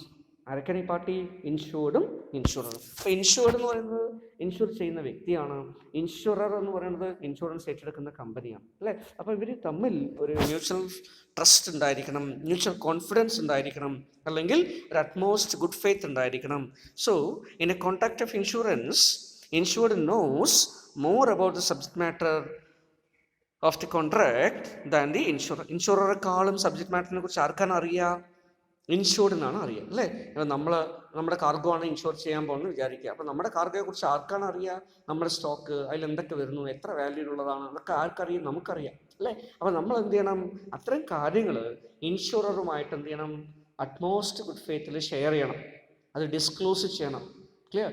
അതിനെ നമ്മൾ എന്ത് ചെയ്യണം? Express ചെയ്തിരിക്കണം. Okay, അതിൻ്റെ value എന്താണ്, ഏതെല്ലാം ഗുഡ്സാണ്, ഏതെല്ലാം മെറ്റീരിയൽസാണ് നമ്മുടെ സ്റ്റോക്കിലുള്ളത്, അതിൻ്റെ നേച്ചർ എന്താണ്, ഹസാർഡസ് ആയിട്ടുള്ളതാണോ, എക്സ്പ്ലോസീവ് മെറ്റീരിയൽസ് ആണോ, അതോ നോർമൽ മെറ്റീരിയൽസ് ആണോ? ക്ലിയർ? അതിൻ്റെ സേഫ്റ്റി കണ്ടീഷൻസ് നമ്മൾ എന്തൊക്കെ എടുത്തിട്ടാണ്? ഇങ്ങനെ ഇൻഷുറൻസ് കോൺട്രാക്ട് എടുക്കുന്ന സമയത്ത് കുറേയധികം ക്വസ്റ്റ്യൻസ് നമ്മളടുത്ത് ചോദിക്കും, പോളിസിയുടെ പ്രപ്പോസൽ ഫോമിൻ്റെ ഭാഗമായിട്ട്. ക്ലിയർ? അപ്പോൾ അതിനെല്ലാം നമ്മൾ ആൻസർ കറക്റ്റായിട്ട്, ട്രൂ ആയിട്ടും കറക്റ്റായിട്ടും ഫെയർ ആയിട്ടും കൊടുത്തിരിക്കണം എന്നാണ് അതുകൊണ്ട് ഉദ്ദേശിക്കുന്നത്. കാരണം എന്താ? ഇൻഷുറർക്ക് നമ്മുടെ പ്രോപ്പർട്ടിയെക്കുറിച്ച് മുഴുവനായിട്ടും അറിയില്ല, അല്ലേ? അപ്പോൾ അതുകൊണ്ട് നമ്മൾ സ്റ്റേറ്റ് ചെയ്യുന്നതിനെ വിശ്വസിച്ചിട്ടായിരിക്കും ഇൻഷുറർ ഇൻഷുറൻസ് കവറേജ് നൽകുന്നത്. അപ്പോൾ അതുകൊണ്ട് എന്ത് ചെയ്യണം? മുഴുവൻ കാര്യങ്ങളും സ്റ്റേറ്റ് ചെയ്യണം. അതുപോലെ തന്നെയാണ് ഇൻഷുറൻസ് കമ്പനി, അല്ലേ? നമ്മൾ ഇൻഷുറൻസ് പോളിസി കൊടുക്കുന്ന സമയത്ത് പോളിസി റിലേറ്റഡ് ആയിട്ട് വരുന്ന അതിൻ്റെ കണ്ടീഷൻസിനെ സംബന്ധിക്കുന്ന, കോമ്പൻസേഷനെ സംബന്ധിക്കുന്ന, ക്ലെയിമിനെ സംബന്ധിക്കുന്ന, പ്രീമിയത്തിനെ സംബന്ധിക്കുന്ന എല്ലാ കാര്യങ്ങളും ക്ലിയർ എന്ത് ചെയ്യണം? ഡിസ്ക്ലോസ് ചെയ്തിരിക്കണം. ഇൻഷുർഡിൻ്റെ അടുത്ത് പറഞ്ഞ് അവർക്ക് അതിനെ ഡിസ്ക്ലോസ് ചെയ്യുക, അവർക്ക് എക്സ്പ്രസ് ചെയ്ത് കൊടുത്തിരിക്കണം. Okay, so consequently it is a duty bound to disclose accurately all material facts. Clear? എന്താ അപ്പോൾ മെറ്റീരിയൽ റിലവൻ്റ് ആയിട്ടുള്ള ഫാക്ട്, അല്ലേ? ക്ലിയർ? ഇനിയിപ്പോൾ ഇറലവൻ്റ് ആയിട്ടുള്ള ഫാക്ട്സ് നമ്മൾ ചിലതൊന്നും പറഞ്ഞില്ല, അതൊന്നും കാര്യമല്ല. മെറ്റീരിയൽ ആയിട്ടുള്ള റിലവൻ്റ് ആയിട്ടുള്ള ഫാക്ട്സും, അല്ലേ? ഒരു ഡിസിഷനെ സ്വാധീനിക്കാൻ പറ്റുന്ന തരത്തിലുള്ള ഒരു മെറ്റീരിയൽ ഫാക്ട്സ് ഉണ്ടെങ്കിൽ അതിനെക്കുറിച്ച് എന്ത് ചെയ്യണം? നമ്മൾ ഡിസ്ക്ലോസ് ചെയ്തിരിക്കണം. So nothing should be withheld or concealed. ഒന്നും മറച്ചു വയ്ക്കാൻ പാടില്ല. എങ്ങനെയുള്ളത് മറച്ചു വയ്ക്കാൻ പാടില്ല? Material facts should not be concealed. So it is only the insurer knows the whole truth about the position, clear, of the insurance policy to അല്ലേ, അങ്ങനെ എങ്കിൽ മാത്രമേ ഇൻഷുറർക്ക് കൂടുതൽ അറിയാൻ പറ്റൂ. അതുപോലെ തന്നെയാണ് ഇൻഷുറൻസ് പോളിസിയെ സംബന്ധിച്ചുള്ള കാര്യം ഇൻഷുറർക്ക് അറിയുള്ളൂ, ഇൻഷുററിന് അറിയില്ല. അപ്പോൾ അതിൻ്റെ പോളിസി പ്രത്യേകത, ഫീച്ചേഴ്സ് അല്ലേ, ക്ലെയിം, സെറ്റിൽമെൻറ്റ്, ഇങ്ങനെയുള്ള കാര്യങ്ങളൊക്കെ ഇൻഷുററും ഷെയർ ചെയ്തിരിക്കണം. Okay, so whether he should accept the risk, insurer എന്തുകൂടെ ചെയ്തിരിക്കണം, അല്ല റിസ്ക് അക്സെപ്റ്റ് ചെയ്യുമോ ഇല്ലയോ, then what premium should charge, എത്ര പ്രീമിയമാണ് ചാർജ് എന്നുള്ള കാര്യങ്ങളും ക്ലിയർ ആയിട്ട് ഡിസ്ക്ലോസ് ചെയ്യണം. So under the contract of insurance greater degree of good faith is expected from the proposer. അല്ലേ, കൂടുതലും ആരാണ് ഇതിൽ ശ്രദ്ധിക്കേണ്ടത്? പ്രപ്പോസറാണ്. ആരാണ് proposer? A person who makes a proposal. ആരാണ് ഈ പ്രപ്പോസൽ കൊടുക്കുന്നത്? ഇൻഷൂർഡാണ്, ഇൻഷൂർ ചെയ്യുന്ന വ്യക്തിയാണ്. അല്ലേ, അവർക്കാണ് കൂടുതൽ കാര്യങ്ങൾ ഇൻഷുറൻസിനെ സംബന്ധിക്കുന്ന സബ്ജക്റ്റ് മാറ്ററിൽ ഉണ്ടാവുക. അല്ലേ, അതുകൊണ്ട് അയാളാണ് കൂടുതൽ കാര്യങ്ങൾ ഡിസ്ക്ലോസ് ചെയ്യേണ്ടത് സബ്ജക്റ്റ് മാറ്ററിനെ സംബന്ധിച്ച്. പോളിസിയെ സംബന്ധിക്കുന്ന കാര്യങ്ങൾ ആര് ചെയ്യും? ഇൻഷുറർ കമ്പനി ചെയ്യും. Clear? So he should disclose all material facts relevant to the subject matter, and insurance contracts are different from ordinary contracts. Clear? Then ordinary business contracts are based on the principle of caveat emptor. അല്ലേ, ഇത് നമ്മളൊരു പറയുന്ന ഒരു പ്രിൻസിപ്പിളാണ് caveat emptor. എന്താണത്? Let the buyer beware. Let the buyer beware. Clear? Buyer സൂക്ഷിച്ച് വാങ്ങിക്കണം എന്നുള്ളതിനെ സംബന്ധിച്ച് അല്ലേ, let the buyer beware means caveat emptor. അല്ലേ, എന്താ ഇതിൻ്റെ ഇംപ്ലിക്കേഷൻ? എന്താ? ഒരു സാധനം വാങ്ങിക്കുന്നതിന് മുമ്പ് ബയ്യർ എന്ത് ചെയ്യണം? എന്താണ് ആ സാധനം, അതിൻ്റെ ഇൻഗ്രീഡിയൻസ് എന്താണ്, അത് ഉപയോഗിക്കാം അല്ലേ, അങ്ങനെയുള്ള കാര്യങ്ങളൊക്കെ ചിലപ്പോൾ അതിൽ കൊടുത്തിട്ടുണ്ടാവും. അത് അറിയില്ലെങ്കിൽ ചോദിച്ച് മനസ്സിലാക്കിയിട്ട് വേണം വാങ്ങിക്കാൻ. അതിൻ്റെ പ്രൈസ്, അങ്ങനെയുള്ള കാര്യങ്ങളൊക്കെ ചോദിച്ച് മനസ്സിലാക്കി വാങ്ങിക്കണം. Clear? So this is called caveat emptor. Clear? അതിൻ്റെ ക്വാളിറ്റി, ക്വാണ്ടിറ്റി, അങ്ങനെയുള്ള കാര്യങ്ങളെക്കുറിച്ചൊക്കെ നമ്മൾ ബിവെയർ ആയിരിക്കണം, അല്ലേ, നമ്മൾ ശ്രദ്ധിക്കണം എന്നുള്ളതാണ് സാധാരണ ഒരു ബിസിനസ് കോൺട്രാക്റ്റ് വരുന്നത്. പക്ഷേ ഇതാണ് ഒരു ഓർഡിനറി കോൺട്രാക്റ്റിൻ്റെ കേസെങ്കിലും അല്ലേ, അങ്ങനെ ഒരു ഓർഡിനറി ബിസിനസ് കോൺട്രാക്റ്റിൽ സെല്ലർ കൂടുതൽ കാര്യമൊന്നും പറയണമെന്നില്ല. കാരണം എന്താ? ബയ്യർ ചോദിക്കുകയാണെങ്കിൽ പറഞ്ഞു കൊടുക്കും, അതല്ലെങ്കിൽ പറഞ്ഞു കൊടുക്കില്ല. ക്ലിയർ? അപ്പോൾ ബയ്യറുടെ റെസ്പോൺസിബിലിറ്റിയാണ് വാങ്ങിക്കുന്ന സമയത്ത് ചോദിച്ച് മനസ്സിലാക്കി ഉറപ്പ് വരുത്തിയിട്ട് വാങ്ങിക്കുക എന്നുള്ളത്. ക്ലിയർ? പക്ഷേ ഇൻഷുറൻസ് കോൺട്രാക്റ്റ് അങ്ങനെയല്ല, അതിൽ നിന്നും വ്യത്യാസമായിട്ട് ഇവിടെ എന്ത് ചെയ്യുന്നു? But in the case of insurance both the parties are required to disclose material facts. രണ്ട് പാർട്ടീസും, ഇൻഷുർഡും ഇൻഷുററും റെലവൻ്റ് ആയിട്ടുള്ള എല്ലാ മെറ്റീരിയൽ ഫാക്ട്സും പരസ്പരം ഡിസ്ക്ലോസ് ചെയ്തിരിക്കണം. So material information is that information which helps the insurance company to decide whether to accept the policy or not. അതുപോലെ തന്നെ material information എന്താണ് അതുകൊണ്ട് ഉദ്ദേശിക്കുന്നത്? Clear? Provides the insured clear the information that is whether to select an insurance policy from a company or not. ഒരു കമ്പനിയിൽ നിന്ന് insurance policy എടുക്കണോ വേണ്ടയോ, അതോ വേറൊരു കമ്പനിയിൽ നിന്ന് എടുത്താൽ മതിയോ വേണ്ടയോ, ഇങ്ങനെയുള്ള കാര്യങ്ങളൊക്കെ നിശ്ചയിക്കാൻ ഇൻഷുറിന് കഴിയണം. അപ്പോൾ അതിനുമായി ബന്ധപ്പെട്ടിട്ട് എന്ത് ചെയ്യണം? കേപ്പബിൾ ആയിട്ടുള്ള എല്ലാ ഇൻഫർമേഷനും ഇൻഷുററായിട്ടുള്ള കമ്പനിയും പ്രൊവൈഡ് ചെയ്യണം. So if it is to be accepted what should be the rate. അല്ലേ, നമുക്കറിയാം പല ഇൻഷുറൻസിൻ്റെയൊക്കെ കേസസിൽ പ്രീമിയം ഒക്കെ നിശ്ചയിക്കപ്പെടുന്ന റിസ്കിൻ്റെ നേച്ചർ അനുസരിച്ചാണ്. റിസ്ക് കൂടുതലാണെങ്കിൽ പ്രീമിയം കൂടും, റിസ്ക് കുറവാണെങ്കിൽ പ്രീമിയം കുറയും. അല്ലേ, ഇപ്പോൾ മോട്ടോർ വെഹിക്കിൾ ഇൻഷുറൻസ് എടുത്ത് നോക്കുക, അവിടെ മോട്ടോർ വെഹിക്കിൾ ഇൻഷുറൻസ് കേരളത്തിൽ പ്രീമിയം വളരെ കൂടുതലാണ്. പക്ഷേ മറ്റുള്ള സംസ്ഥാനങ്ങളിൽ മോട്ടോർ വെഹിക്കിൾ ഇൻഷുറൻസിൻ്റെ പ്രീമിയം കുറവാണ്. കാരണം എന്താ? ഇവിടെ ക്ലെയിമിൻ്റെ റേറ്റ് വളരെ കൂടുതലാണ്. അതുകൊണ്ട് എന്ത് ചെയ്യുന്നു? റിസ്ക് കൂടുതലാണെന്നുള്ള അസംഷനിൽ കൂടുതൽ പ്രീമിയം ചാർജ് ചെയ്യുന്നു. അതുപോലെ സ്റ്റോക്ക് ഇൻഷുറൻസ് ആണ് നമ്മൾ ചെയ്യുന്നത്. ഫയർ ഇൻഷുറൻസ് ചെയ്യാമെന്ന് വിചാരിക്കുക. ഫയർ ഇൻഷുറൻസ് ചെയ്യുമ്പോൾ ഒരു പ്രാവശ്യം ഫയർ നടന്നിട്ടുള്ളൊരു കമ്പനിയാണ് വിചാരിക്കുന്നു. അതേപോലുള്ള ഫയർ നടക്കാൻ വീണ്ടും സാധ്യതയുണ്ടെങ്കിൽ സെക്കൻഡ് ടൈം ഇൻഷുറൻസ് ചെയ്യുമ്പോൾ കൂടുതൽ പ്രീമിയം ഇൻഷുറൻസ് കമ്പനി ചാർജ് ചെയ്യും. പക്ഷെ ഒരു പ്രാവശ്യം ഇൻഷുർ ചെയ്തു, ഫയർ ഇൻഷുറൻസ് ചെയ്തു, ആ വർഷം ഫയർ ഒന്നും നടന്നില്ല, അതേപോലെ തന്നെയാണ് സെക്കൻഡ് ഇയറിലുള്ള സാഹചര്യങ്ങളുമെങ്കിൽ രണ്ടാമത് വീണ്ടും ഫയർ ഇൻഷുറൻസ് റിന്യൂ ചെയ്യാൻ പോകുമ്പോൾ ഇൻഷുറൻസ് കമ്പനി കുറഞ്ഞ പ്രീമിയം വാങ്ങിക്കും. എന്താ കാരണം? റിസ്കിൻ്റെ നേച്ചർ അത്ര ഇല്ല എന്ന് വെച്ചിട്ട്. അപ്പോൾ ഈ രീതിയിൽ റിസ്കിനനുസരിച്ചിട്ടായതുകൊണ്ട് ഒരു റിസ്ക് എന്താണെന്ന് ഐഡൻറ്റിഫൈ ചെയ്യാൻ പറ്റുന്ന തരത്തിലുള്ള എല്ലാ റിലവൻറ്റ് ഫാക്ടേഴ്സും ഡിസ്ക്ലോസ് ചെയ്തിരിക്കണം. അതാണ് ഇവിടെ എന്തുകൊണ്ട് ഉദ്ദേശിക്കുന്നത്? അറ്റ്മോസ്റ്റ് ഗുഡ് ഫെയ്ത്ത് കൊണ്ട് ഉദ്ദേശിക്കുന്നത്. So utmost good faith mentions that all the material facts R disclosed clear must be true and full form. Clear? അതിൻ്റെ കറക്റ്റായിട്ടുള്ള രീതിയിൽ മുഴുവനായിട്ടുള്ള അർത്ഥത്തിലും ബോധ്യത്തിലും എന്നൊക്കെ പറയില്ലേ, in the letter and spirit it should be disclosed. Okay, So these should not be concealed. Okay. However, the following facts are not required to be disclosed by the insured. എങ്കിലും താഴെ പറയുന്ന കാര്യങ്ങളൊന്നും ഇൻഷുറൻസ് കമ്പനിക്ക് പറഞ്ഞു കൊടുക്കണമെന്നില്ല. എന്തൊക്കെയാണ്? ഒന്ന്, facts that may tend to reduce the risk, അല്ലേ? റിസ്കിനെ റെഡ്യൂസ് ചെയ്യാൻ സഹായിക്കുന്ന തരത്തിലുള്ളൊരു ഫാക്ട്, അല്ലേ? അത് അയാൾക്ക് തന്നെ പാലിച്ചാൽ മതി, അത് ഇൻഷുറൻസ് കമ്പനിയൊന്നും ബോധ്യപ്പെടുത്തേണ്ട കാര്യം ഇല്ല. Clear? Facts which the insurer knows already, അല്ലേ? ഇൻഷുറൻസ് കമ്പനിക്ക് ഓൾറെഡി അറിയാവുന്ന ഒരു കാര്യം, ഓൾറെഡി ഒരു പോളിസി എടുത്തിട്ടുണ്ട്, അതിൽ കുറേ ഡിസ്ക്ലോസ് ചെയ്തിട്ടുണ്ട്, അല്ലേ? അങ്ങനെ ഒരു കാര്യം വീണ്ടും നമ്മൾ ചെയ്യുന്ന സമയത്ത് വീണ്ടും ഡിസ്ക്ലോസ് ചെയ്യേണ്ട കാര്യമില്ല. Then facts of public knowledge, എല്ലാവർക്കും അറിയുന്ന പബ്ലിക് നോളജിലുള്ള ഒരു വിഷയത്തെക്കുറിച്ച് ചൂണ്ടിക്കാണിക്കേണ്ട കാര്യമൊന്നുമില്ലാതെ എല്ലാവർക്കും അറിയുന്നതുകൊണ്ട് അത് ഇൻഷുറൻസ് കമ്പനി അറിഞ്ഞിരിക്കേണ്ടതാണ്. Facts waived by the insurance company. ചില കേസസിൽ ഇൻഷുറൻസ് കമ്പനി പറയും പോളിസി എടുക്കുമ്പോൾ ഇന്ന കാര്യമൊന്നും നിങ്ങൾ എന്ത് ചെയ്യേണ്ട, കാണിക്കേണ്ടെന്ന് പറഞ്ഞിട്ടുണ്ട്. അങ്ങനെയാണെങ്കിൽ ഇൻഷുറൻസിൻ്റെ പോളിസി ഹോൾഡർ അല്ലെങ്കിൽ ഇൻഷുർഡ് ആ കാര്യമൊന്നും കാണിക്കേണ്ട. For example, life insurance policy എടുക്കാമെന്ന് വിചാരിക്കുക. ഒരു പരിധി വരെയുള്ള ലൈഫ് ഇൻഷുറൻസ് പോളിസികൾക്ക്, ക്ലിയർ, 1 ലക്ഷം 2 ലക്ഷം രൂപ വരെയുള്ള ലൈഫ് ഇൻഷുറൻസ് പോളിസിയാണ്, അല്ലെങ്കിൽ അതിന് താഴെയുള്ള ലൈഫ് ഇൻഷുറൻസ് പോളിസി ആണെങ്കിൽ 5 ലക്ഷം രൂപയിൽ താഴെ വരുന്ന ലൈഫ് ഇൻഷുറൻസ് പോളിസികൾക്കൊന്നും എന്തില്ല, മെഡിക്കൽ ബോർഡിൻ്റെ എക്സാമിനേഷൻ വേണമെന്നില്ല, മെഡിക്കൽ സർട്ടിഫിക്കറ്റ് വേണമെന്നില്ല. വിത്തൗട്ട് മെഡിക്കൽ സർട്ടിഫിക്കറ്റ് നമുക്ക് എന്ത് ചെയ്യാം, എൻറോൾ ചെയ്യാൻ പറ്റും. അപ്പോൾ മെഡിക്കൽ സർട്ടിഫിക്കറ്റ് ഒന്നും വാങ്ങിക്കാതെ തന്നെ ചെയ്യാം. അപ്പോൾ അതിൽ തന്നെ പറയുന്നുണ്ട് മെഡിക്കൽ സർട്ടിഫിക്കറ്റ് വേവ്ഡ്. ക്ലിയർ? അപ്പോൾ മെഡിക്കൽ സർട്ടിഫിക്കേഷൻ വേണ്ട. അപ്പോൾ അതിന് മെഡിക്കൽ റിലേറ്റഡ് ആയിട്ടുള്ള ക്വസ്റ്റ്യൻസ് ഒക്കെ നമുക്ക് ഒമിറ്റ് ചെയ്യാം. ക്ലിയർ? അതിനെ സംബന്ധിച്ചൊന്നും കാണിക്കേണ്ട കാര്യമില്ല. അപ്പോൾ ഇത് ഡിസ്ക്ലോസ് ചെയ്യേണ്ട കാര്യം ഇല്ല എന്ന് കമ്പനി പറയുന്നതുകൊണ്ട്, വേവ് ചെയ്യുന്നുണ്ട്, വേണ്ടാന്ന് പറയുന്നതുകൊണ്ട്, വേണ്ടാന്ന് വെച്ചിട്ടുള്ളത് കൊണ്ട് അത് കാണിക്കണമെന്നില്ല. Then facts governed by the conditions of the policy. പോളിസിയുടെ കണ്ടീഷനുമായി ബന്ധപ്പെട്ടുള്ള ഒരു കാര്യമാണെങ്കിൽ, അല്ലേ, അതുമായി ബന്ധപ്പെട്ടിട്ട് എന്ത് ചെയ്യണമെന്നില്ല, ഡിസ്ക്ലോസ് ചെയ്യണം. കാരണം എന്താ, it's already stated in the policy, വീണ്ടും നമ്മൾ കാണിക്കേണ്ട കാര്യമില്ല. Clear? Then facts which could be which would have been secondary from the information supplied by the insurer. Supply ചെയ്തിരിക്കുന്ന ഇൻഫർമേഷൻ ഒരു സെക്കൻഡറി ആയിട്ടുള്ള ഇൻഫർമേഷൻ ആണെന്ന് വിചാരിക്കുക. അങ്ങനെയാണെങ്കിൽ അതും നമ്മൾ ഡിസ്ക്ലോസ് ചെയ്യേണ്ട കാര്യമില്ല. ഇങ്ങനെയുള്ള കുറച്ച് കാര്യങ്ങളൊന്നും വേണ്ട എന്നാണ് പറയുന്നത്. ഏതിൻ്റെ കേസസിൽ? Insurable, that is utmost good ഫെയ്ത്തിൽ എല്ലാം കാണിക്കണം എന്നാണ് പറഞ്ഞു. പക്ഷേ ഇങ്ങനെയുള്ള കാര്യങ്ങൾ കാണിക്കണം. Clear? So next one is principle of indemnity. വേറൊരു പ്രിൻസിപ്പിളാണ്, അല്ലേ?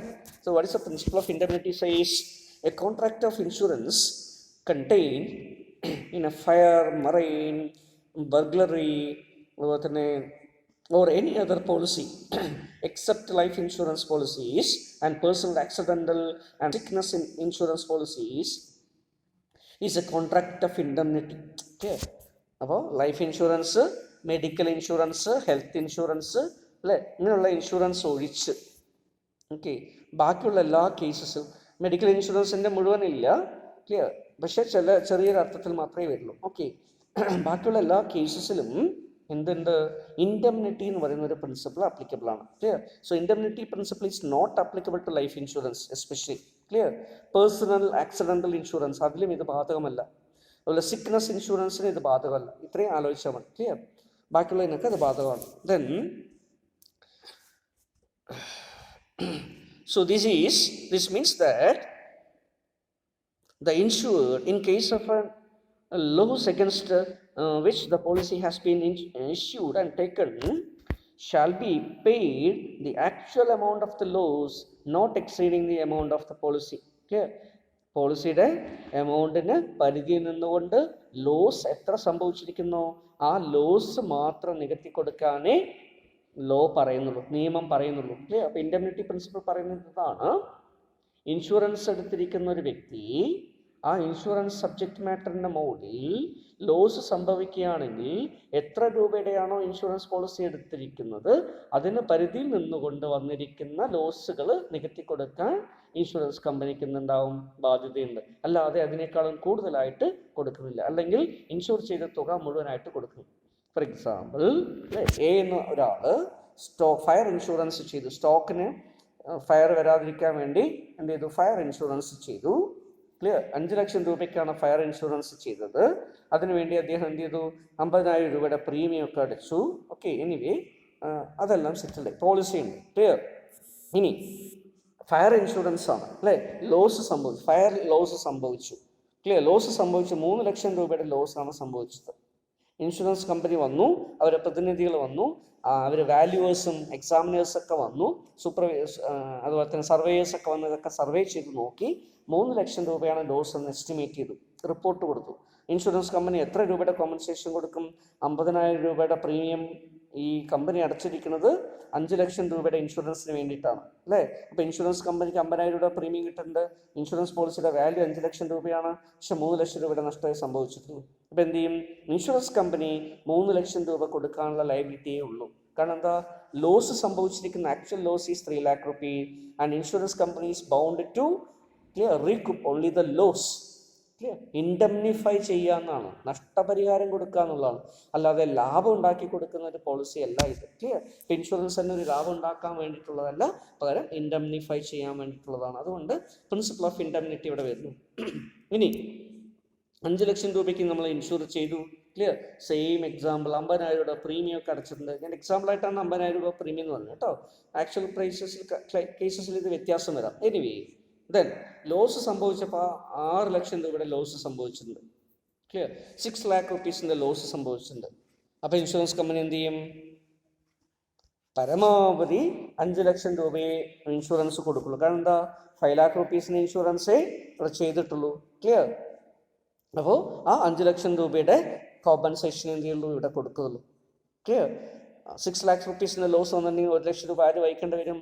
നമ്മുടെ പാർട്ടി ലോസ് സംഭവിച്ചിട്ടുള്ള വ്യക്തികൾ വഹിക്കേണ്ടതായിട്ട് വരും. ക്ലിയർ. ഇൻഷുർ ചെയ്യുന്ന സമയത്ത് 5 ലക്ഷം രൂപ ഉണ്ടായിരുന്നുള്ളൂ, അതുകൊണ്ട് 5 ലക്ഷം രൂപ ചെയ്തു. പിന്നീട് സ്റ്റോക്കിൻ്റെ വാല്യൂ ഒക്കെ മാറിയിരുന്നു, 6 ലക്ഷം രൂപയുടെ നഷ്ടം വന്നിട്ടുണ്ട്. 6 ലക്ഷം രൂപ കിട്ടുമോ? കിട്ടില്ല. കാരണം എന്ത് ചെയ്യും? 5 ലക്ഷം രൂപയെ കിട്ടുള്ളൂ. മനസ്സിലാവുണ്ടോ? ഇനി ഇവിടെ വേറൊരു കേസ് കൂടെ ഉണ്ട്, അതിന് നമ്മൾ വേറൊരു ഇതായിട്ട് പറയും. ക്ലിയർ. ആവറേജ് ക്ലോസ് എന്ന് പറയും. ക്ലിയർ. അതായത് അണ്ടർ ഇൻഷുറൻസ് ഒക്കെ വരികയാണെങ്കിൽ, ഇൻഷുറൻസ് പോളിസി എടുക്കുന്ന സമയത്ത് ഇൻഷുറൻസിൻ്റെ സബ്ജക്ട് മാറ്ററിൻ്റെ വാല്യുവേഷൻ നമ്മൾ കുറച്ച് കാണിച്ചിട്ട്, പ്രീമിയം കുറയ്ക്കാൻ വേണ്ടി കുറച്ച് കാണിച്ചിട്ട് ഇൻഷുറൻസ് എടുത്തിട്ടുണ്ടെങ്കിൽ അതിനെ പറയുന്ന പേരാണ് അണ്ടർ ഇൻഷുറൻസ്. അങ്ങനെ അണ്ടർ ഇൻഷുറൻസ് ഒക്കെയാണ് നമ്മൾ എടുത്തിരിക്കുന്നതെങ്കിൽ, ഇൻഷുറൻസിൻ്റെ വാല്യൂ അണ്ടർ എസ്റ്റിമേറ്റ് ചെയ്തിട്ടുണ്ടെങ്കിൽ നമുക്ക് കിട്ടുന്ന ക്ലെയിം എന്ത് ചെയ്യും? അതിന് പ്രൊപ്പോർഷനേറ്റ് ആയിട്ടുള്ള ക്ലെയിമേ കിട്ടുള്ളൂ. ക്ലിയർ. അപ്പോൾ ഇൻഡംനിറ്റി നമ്മൾ ചെയ്യുന്ന സമയത്ത് എന്ത് ചെയ്യും? എത്രയാണോ നഷ്ടം വന്നിരിക്കുന്നത് ആ നഷ്ടത്തിന് അനുപാതമായിട്ട് നമ്മൾ അണ്ടർ ഇൻഷുറൻസ് എത്രയാണോ ചെയ്തിരിക്കുന്നത് അതിന് അനുപാതമായിട്ടല്ലേ കിട്ടുള്ളൂ. ക്ലിയർ. ഇപ്പോൾ 10 ലക്ഷം രൂപയുടെ സാധനം ഉണ്ട് ശരിക്കും, പക്ഷെ നമ്മൾ 5 ലക്ഷം രൂപയ്ക്ക് എന്ത് ചെയ്തു? ഇൻഷുർ ചെയ്തു. അതിനുവേണ്ടി 50,000 രൂപ നമ്മൾ അടച്ചു. 10 ലക്ഷം രൂപയ്ക്ക് ഇൻഷുർ ചെയ്താണെങ്കിൽ 1 ലക്ഷം രൂപയുടെ ഇൻഷുറൻസ് പ്രീമിയം അടയ്ക്കണം എന്ന് വിചാരിക്കുക. അപ്പോൾ ഇൻഷുറൻസ് പ്രീമിയം കുറയ്ക്കാൻ വേണ്ടി 5 ലക്ഷം രൂപ എന്ന് കാണിച്ചു. ഓക്കെ. ഇനി നമുക്ക് 2 ലക്ഷം രൂപയുടെ നഷ്ടം വന്നു ഇൻഷുറൻസ് കമ്പനി വന്ന് അസസ് ചെയ്തു. ആകെ എത്ര ഗുഡ്സ് ഉണ്ട് നോക്കി, എത്ര രൂപയുടെ ഗുഡ്സ് അവിടെ ഉണ്ട് നോക്കി. 10 ലക്ഷം രൂപയുടെ ഗുഡ്സ് സ്റ്റോറിലുണ്ടായിരുന്നു. ഫയർ സംഭവിച്ചതാണ്. 5 ലക്ഷം രൂപയ്ക്ക് ഇവർ ഇൻഷുർ ചെയ്തിട്ടുള്ളൂ. അപ്പോൾ അത് എന്താണത്? അണ്ടർ ഇൻഷുറൻസ് ആണ്. ക്ലിയർ. അപ്പോൾ എന്ത് ചെയ്യും കമ്പനി? ഈ 2 ലക്ഷം രൂപ മുഴുവനായിട്ടും കൊടുക്കില്ല. എന്താ കാരണം? അണ്ടർ ഇൻഷുറൻസ് ചെയ്തുകൊണ്ടതിൻ്റെ പ്രപ്പോർഷനായിട്ട്. ക്ലിയർ. 5 lakh ചെയ്തുള്ളൂ, 10 ലക്ഷം ഉണ്ട്. അപ്പം എന്ത് ചെയ്യുന്നു? അവിടെ അവർ ഈ ക്ലോസ് അപ്ലൈ ചെയ്തിട്ട് 5/10 ചെയ്ത്, ക്ലിയർ, ബാക്കി ഇതിൻ്റെ പകുതി 1/2, ദാറ്റ് ഈസ് പകുതി 50% മാത്രമേ കൊടുക്കുള്ളൂ. ക്ലിയർ. ഇനിയിപ്പോൾ 10 ലക്ഷം രൂപയും നഷ്ടം സംഭവിച്ചെന്ന് വിചാരിക്കുക അല്ലേ. അപ്പോൾ നമ്മൾ എന്ത് ചെയ്യുന്നു? ഇതുപോലെ ഇതിനെ പ്രപ്പോർഷനേറ്റ് ആയിട്ട് എടുത്തിട്ട് ചെയ്യുന്ന സമയത്ത് നമുക്ക് 5 lakh rupees കിട്ടാൻ സാധ്യത ഉണ്ടാവും. ക്ലിയർ. അപ്പോൾ ആ എമൗണ്ട് മാത്രമേ കിട്ടുള്ളൂ. ഈ രീതിയിൽ ഇതിന് ആവറേജ് ക്ലോസ് എന്നാണ് പറയുക. അപ്പോൾ അത്തരത്തിലുള്ളൊരു ആവറേജ് ക്ലോസ് ഇവിടെ അപ്ലൈ ചെയ്യേണ്ടതായിട്ട് വരും. ഓക്കെ. അപ്പോൾ ഇങ്ങനെ ഇൻഡംനിറ്റി നമ്മൾ വർക്കൗട്ട് ചെയ്യുന്നു. So the object of every contract of insurance is to place the insured in the same financial position as early as possible. അല്ലേ. നേരത്തെ എങ്ങനെ ഉണ്ടായിരുന്നോ അതേപോലുള്ളൊരു ഫിനാൻഷ്യൽ സ്റ്റേറ്റിലേക്ക് അയാളെ കൊണ്ടുവരിക. അയാളുടെ ലോസിനെ എന്ത് ചെയ്യുക? റാമിഫൈ ചെയ്യുക, അല്ലെങ്കിൽ അതിന് ലോസിനെ എന്ത് ചെയ്യുക? മിറ്റിഗേറ്റ് ചെയ്യുക എന്നുള്ളതാണ്. അല്ലാതെ ലാഭം ഉണ്ടാക്കി കൊടുക്കുന്നതിന് വേണ്ടി ഇൻഷുറൻസ് പോളിസി പ്രൊവൈഡ് ചെയ്യുന്നില്ല. So after the loss, as if the loss had not taken place at all. Clear. ലോസേ വന്നിട്ടില്ലെങ്കിലോ നമ്മളത് കൊടുക്കണമില്ല. ലോസ് വന്നിട്ടില്ലാത്തതുകൊണ്ട് അയാളുടെ ഫിനാൻഷ്യൽ പൊസിഷൻ എന്ത് ചെയ്യേണ്ട? മാറ്റേണ്ട കാര്യമില്ല, ഒന്നും ചേഞ്ച് വന്നിട്ടില്ല. അപ്പോൾ നമ്മൾ ഒരു കോമ്പൻസേഷൻ കൊടുക്കില്ല. അതുകൊണ്ട് ജനറൽ ഇൻഷുറൻസ് പോളിസിയിൽ എടുക്കുന്ന പ്രീമിയം അല്ലെങ്കിൽ ജനറൽ ഇൻഷുറൻസ് പോളിസി എടുക്കുന്നതിൻ്റെ ഫലമായിട്ട് വരുന്ന നമ്മൾ അടയ്ക്കുന്ന പ്രീമിയം, ആ പ്രീമിയം എമൗണ്ടിന് നമുക്ക് ഒരിക്കലും തിരിച്ചു കിട്ടില്ല. ക്ലിയർ. നഷ്ടം വന്നു കഴിഞ്ഞാൽ നമുക്ക് നെഗറ്റീവ് കിട്ടും. നഷ്ടം വന്നില്ലെങ്കിൽ എന്ത് ചെയ്യുന്നു? ആ പ്രീമിയം ഇൻഷുറൻസ് കമ്പനി റവന്യൂ ആയിട്ട് എടുക്കും. ക്ലിയർ. പക്ഷേ ലൈഫ് ഇൻഷുറൻസ് അങ്ങനെയല്ല. ലൈഫ് ഇൻഷുറൻസിൽ ഇൻഡെംനിറ്റി പ്രിൻസിപ്പിൾ ബാധകമല്ല. നമ്മൾ 5 ലക്ഷം രൂപയുടെ ഒരു ഇൻഷുറൻസ് പോളിസി എടുത്തു, ക്ലിയർ, നഷ്ടം വന്നു. എത്രയാണ് നഷ്ടം വന്നത്? നമ്മുടെ നഷ്ടം എന്ന് പറഞ്ഞാൽ എന്താ? ഡെത്ത് സംഭവിച്ചു അല്ലേ, ഒരാൾ മരിച്ചു. അപ്പോൾ എത്ര നഷ്ടം വന്നിട്ടുണ്ട് നോക്കിയിട്ട് ഇൻഷുറൻസ് പോളിസി കൊടുക്കുക. 5 ലക്ഷം രൂപയ്ക്ക് ഇൻഷുർ ചെയ്യുന്നതിന് 5 ലക്ഷം രൂപയും കൊടുക്കും. കാരണം എന്താ? The worth of life cannot be estimated അല്ലേ. ഒരാളുടെ ജീവന്റെ വില നമ്മൾ എത്രയാണെന്ന് പറയാൻ പറ്റുമോ? പറ്റില്ല. അതുകൊണ്ട് എന്ത് ചെയ്യുന്നു? ലൈഫ് ഇൻഷുറൻസിന്റെ കേസിൽ ഇൻഡെംനിറ്റി പ്രിൻസിപ്പിൾ applicable അല്ല. Then the principle of indemnity does not apply to the life insurance and other personal accidental insurance. Losses of one individual life cannot be measured in terms of monetary value. So under the contract of life insurance, a fixed sum, അത് നമ്മൾ പറയുന്നത് some assured എന്നാണ്. ഈ some assured എത്രയാണോ death സംഭവിക്കുന്ന സമയത്ത് അല്ലെങ്കിൽ permanent ആയിട്ടുള്ള ഡിസബിലിറ്റി സംഭവിക്കുന്ന സമയത്തൊക്കെ എന്ത് ചെയ്യുന്നു? അത് അവർക്ക് കൊടുക്കുന്ന തരത്തിലായിരിക്കും പേഴ്സണൽ ആക്സിഡൻ്റൽ ഇൻഷുറൻസ് വരിക. അതല്ലെങ്കിൽ ലൈഫ് ഇൻഷുറൻസിൻ്റെ കേസിൽ എന്ത് ചെയ്യുന്നു? ഡെത്ത് സംഭവിക്കുന്ന സമയത്ത് പോളിസിയുടെ മൊത്തം വാല്യൂയും കൊടുക്കുകയും ചെയ്യും. Clear? So fire insurance is a contract of indemnity. Fire insurance, marine insurance ഒക്കെ എന്താ? Contract of indemnity ആണ്, whereby the insured cannot claim anything more than the value of goods or property which is damaged due to fire. Fire മുഖേന damage ചെയ്തിരിക്കുന്ന എത്രയാണോ അതിന് തുല്യമായിട്ടുള്ളൊരു തുക മാത്രമേ കിട്ടൂ. അതിനേക്കാളും കൂടുതലൊരു തുക ക്ലെയിം ചെയ്യാൻ പറ്റില്ല. The amount of indemnity or compensation will be market value of the property or goods at the place as on the date of the loss or damage of the property അല്ലേ. അപ്പോൾ എങ്ങനെയാണ് ഇതിന് വില കണക്കാക്കുക? ഈ damage സംഭവിക്കുന്ന സമയത്ത്, loss സംഭവിച്ചിരിക്കുന്ന സമയത്ത്, ആ പർട്ടിക്കുലർ ടൈമിൽ ആ പ്രോപ്പർട്ടിക്കോ ഗുഡ്സിനോ ഉണ്ടായിരിക്കുന്ന മാർക്കറ്റ് വാല്യൂ ആണ് നമ്മൾ എന്ത് ചെയ്യുന്നത്? അപ്ലൈ ചെയ്യുക അവിടെ. Clear? According to the principle of indemnity, clear, താഴെ പറഞ്ഞ 2 കാര്യങ്ങൾ വരുന്നുണ്ട്. എന്തൊക്കെയാണ്? The insured can be indemnified only up to the extent of actual loss. Number 2, the sum of the indemnity can never exceed the value of the policy taken. ഇനി നഷ്ടം കൂടുതൽ വന്നു പറഞ്ഞിട്ട് കൂടുതൽ കിട്ടില്ല, മാക്സിമം പോളിസിയുടെ എമൗണ്ട് വരെ കിട്ടുന്നു. So if there is an under insurance, അതാണ് ഞാൻ നേരത്തെ പറഞ്ഞത്, loss will be indemnified proportionately. Clear? അതിനെ നമ്മൾ പറയുന്ന പേരാണ് average close. Clear? Average close apply ചെയ്തിട്ട് നമ്മൾ എന്ത് ചെയ്യുന്നു? എത്ര പ്രൊപ്പോർഷനായിട്ടാണോ അണ്ടർ ഇൻഷുറൻസ് ചെയ്തത് അതിന് പ്രൊപ്പോർഷനേറ്റ് ആയിട്ട് എന്ത് ചെയ്യുന്നു? ഇൻഷുറൻസിൻ്റെ ക്ലെയിം കുറയ്ക്കും. Clear? So amount of indemnity equal to, അല്ലേ, അതിനെ കാൽക്കുലേറ്റ് ചെയ്യാൻ വേണ്ടി എന്ത് ചെയ്യുന്നു? നമ്മൾ ഇവിടെ ഒരു ഫോർമുല അപ്ലൈ ചെയ്യും. ക്ലിയർ? ആക്ച്വൽ ലോസ് എത്ര സംഭവിച്ചു നോക്കി ഇൻറ്റു, അല്ലേ, നമ്മൾ എന്ത് ചെയ്യുന്നു? Property insurance policy, clear, taken amount for which policy taken divided by, clear, actual amount of the property അല്ലെങ്കിൽ actual valuation of the property. അപ്പോൾ അതിന് അനുപാതമായിട്ട് എന്ത് ചെയ്യുന്നു? അതിനെ കുറയ്ക്കും. ക്ലിയർ? അപ്പോൾ എന്നിട്ട് ബാക്കിയുള്ള എമൗണ്ടേ കിട്ടും. So in the case of marine insurance there is a small deviation from the principle of indemnity. The amount of indemnity is decided at the time of taking policy. അത് നഷ്ടം വരുന്ന സമയത്തല്ല. ഫയർ ഇൻഷുറൻസ് ആകുമ്പോൾ നഷ്ടം വരുന്ന സമയത്തുള്ള market value ആണ് എടുക്കുക. പക്ഷെ മറൈൻ ഇൻഷുറൻസ് ആകുമ്പോൾ നമുക്കറിയാം നഷ്ടം വരുന്ന സമയത്ത് ഷിപ്പ് ചിലപ്പോൾ സമുദ്രത്തിൻ്റെ ഏതെങ്കിലും നടുക്കായിരിക്കും, അല്ലേ, അവിടെ പോയിട്ട് നമുക്ക് മാർക്കറ്റ് വാല്യൂ അസർട്ടൈൻ ചെയ്യാൻ നമുക്ക് ബുദ്ധിമുട്ടായിരിക്കും. അതുകൊണ്ട് എന്ത് ചെയ്യുന്നു? ആ പോളിസി എടുക്കുന്ന സമയത്ത് എന്താണോ അതിൻ്റെ വാല്യൂ, മാർക്കറ്റ് വാല്യൂ എന്താണോ, പോളിസി എടുക്കുന്ന സമയത്തുള്ള വാല്യൂ എന്താണോ അതിനെ ബേസ് ചെയ്തിട്ടായിരിക്കും എന്ത് ചെയ്യുക? at the time of the loss payment കൊടുക്കുക. Clear? So it is decided on the time of taking policy and in some cases at the time of loss സംഭവിക്കുന്ന സമയത്ത് ചില കേസസിൽ കൊടുക്കും. Clear? So in marine insurance the insurance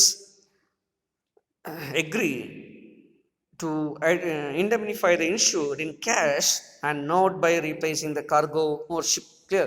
insurance company marine ഇൻഷുറൻസിൽ എന്താ ചെയ്യുക?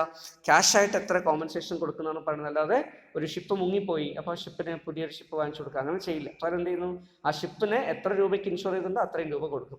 Clear? Cargo എത്ര രൂപയ്ക്ക് insure ചെയ്തിട്ടുണ്ടോ അത്രയും രൂപ കൊടുക്കും, അല്ലാതെ എത്ര കാർഗോ വാങ്ങിച്ചു കൊടുക്കില്ല. കാരണം എന്താ?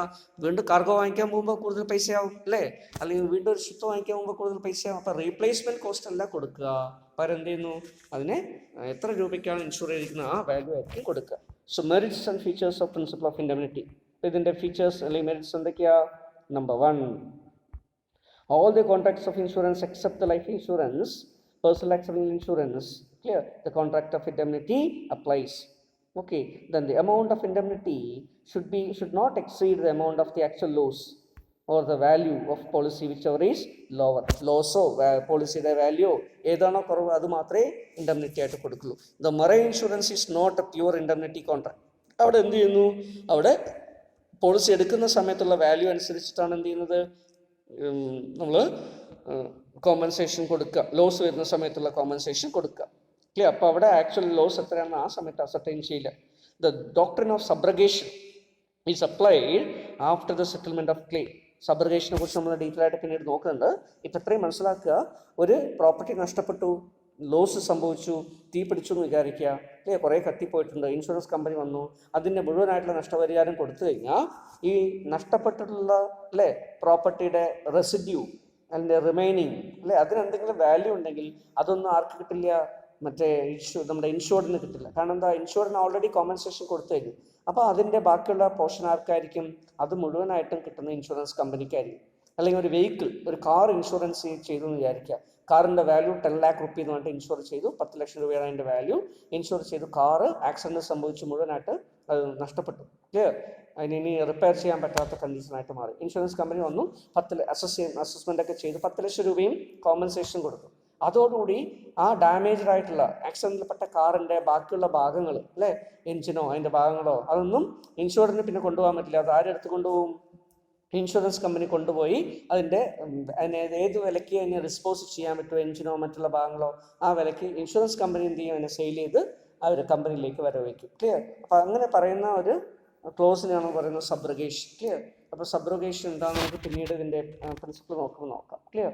So valued policy except marine insurance policies are not covered under the scope of principle of indemnity. Clear? അതുപോലെ തന്നെ വാല്യൂഡ് പോളിസീസ് മറൈൻ ഇൻഷുറൻസ് ഒഴിച്ച് ബാക്കിയുള്ള കേസസിലൊന്നും എന്ത് ചെയ്യുന്നില്ല, ഇൻഡെംനിറ്റി കവർ ചെയ്യുന്നില്ല.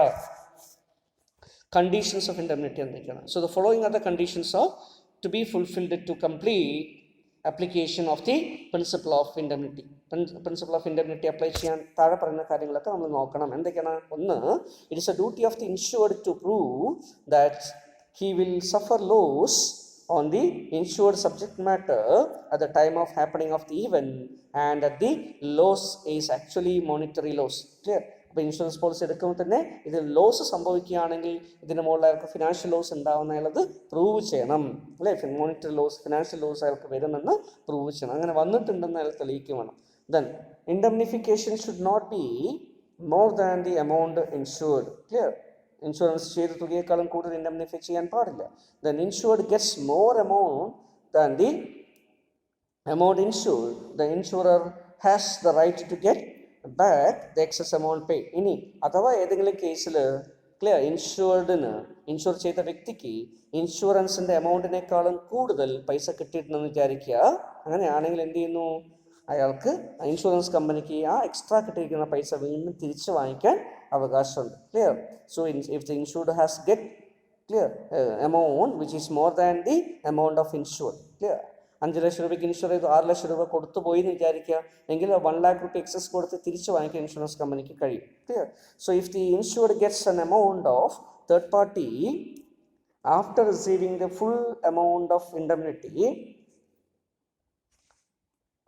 so if the insured gets an amount from a third party after receiving the full amount of the indemnity, then the insurer has the right to relieve full amount paid by the party. Clear? Third party. Okay. അപ്പോൾ നമ്മളൊരു subject matter insure ചെയ്തു, ഒരു accident, ഒരു വെഹിക്കിളിനെ insurance ചെയ്താന്ന് വിചാരിക്കുക. Vehicle ഇൻഷുറൻസിൻ്റെ ഭാഗമായിട്ട് എന്ത് ചെയ്തു, നമ്മൾ ഒരു വെഹിക്കിൾ, കാറ് ഓടിച്ചുകൊണ്ട് പോവാണ്, ഏതോ ഒരാളുടെ മതിലോ പ്രോപ്പർട്ടിയിലോ കൊണ്ട് ഇടിച്ചു. ക്ലിയർ? അവിടെ എന്ത് ചെയ്തു, ലോസ് ഒക്കെ സംഭവിച്ചു. ക്ലിയർ? അപ്പോൾ അത് ഇൻഷുറൻസ് കമ്പനി വന്നു എന്ത് ചെയ്തു, ലോസ് ഒക്കെ നികത്തി കൊടുത്തു. അയാൾ എന്ത് ചെയ്തിട്ടുണ്ട്, അയാളുടെ ഹൗസ് പ്രോപ്പർട്ടിയൊക്കെ ഇൻഷുർ ചെയ്തിട്ടുണ്ട്. അപ്പോൾ ഹൗസിൽ കൊണ്ടിടിച്ചു എന്ന് പറഞ്ഞാൽ ഹൗസിൻ്റെ നഷ്ടപരിഹാരമൊക്കെ ആര് കൊടുത്തു, നമ്മുടെ ഈ കമ്പനി, ഇൻഷുറൻസ് കമ്പനി ഹൗസ് ഓണർക്ക് കൊടുത്തു എന്ന് വിചാരിക്കുക. ഹൗസ് ഓണർക്കാണ് കൊടുത്തത് കേട്ടോ, അങ്ങനെയാണെന്ന് വിചാരിക്കും. ഹൗസ് ഓണർ ഹൗസിന് വേണ്ടിയിട്ട് ഹൗസ് പ്രോപ്പർട്ടി ഇൻഷുർ ചെയ്തിട്ടുണ്ട്, അതിൻ്റെ ഫലമായിട്ട് ഡാമേജ് വന്നതുകൊണ്ട് അതിന് തുല്യമായിട്ടുള്ള തുക ഇൻഷുറൻസ് കമ്പനി കൊടുത്തു. പിന്നീട് ആണ് അറിയുന്നത് ഈ കാർ ഇടിച്ചിട്ടുള്ള ആള് അല്ലേ എന്ത് ചെയ്തിട്ടുണ്ട്, ഈ ഹൗസ് ഓണർക്ക് വീണ്ടും കുറേ പൈസ കൊണ്ട് കൊടുത്തിട്ടുണ്ടെന്ന് വിചാരിക്കുക, ഇതിന് നികത്താൻ വേണ്ടിയിട്ട്. ഓക്കെ, അങ്ങനെ ആ വിവരം അറിഞ്ഞു കഴിഞ്ഞാൽ ഇൻഷുറൻസ് കമ്പനിക്ക് എന്ത് ഈടാക്കാം, ഈ എത്രയാണോ നമ്മുടെ ഈ കാർ ഓണർ അല്ലേ നമ്മുടെ ഹൗസ് ഓണർക്ക് കൊടുത്തിരിക്കുന്ന ആ പൈസ ഈടാക്കുക. ഇതാണ് തേർഡ് പാർട്ടി കൊടുത്തിരിക്കുന്ന പൈസ. കാരണം എന്താ, ഹൗസ് പ്രോപ്പർട്ടി ഡാമേജിൻ്റെ ഫലമായിട്ടാണ് നമ്മുടെ ഇൻഷുറൻസ് കമ്പനി ഹൗസ് ഓണർക്ക് ക്ലെയിം കൊടുത്തിരിക്കുന്നത് അല്ലേ. അപ്പോൾ അതുകൊണ്ട് തന്നെ ഈ ഹൗസ് പ്രോപ്പർട്ടിക്ക് ഡാമേജ് വരുത്തിയിട്ടുള്ള കാർ ഓണറിൽ നിന്നും പൈസ കിട്ടാൻ എലിജിബിലിറ്റി ആർക്കാണ്?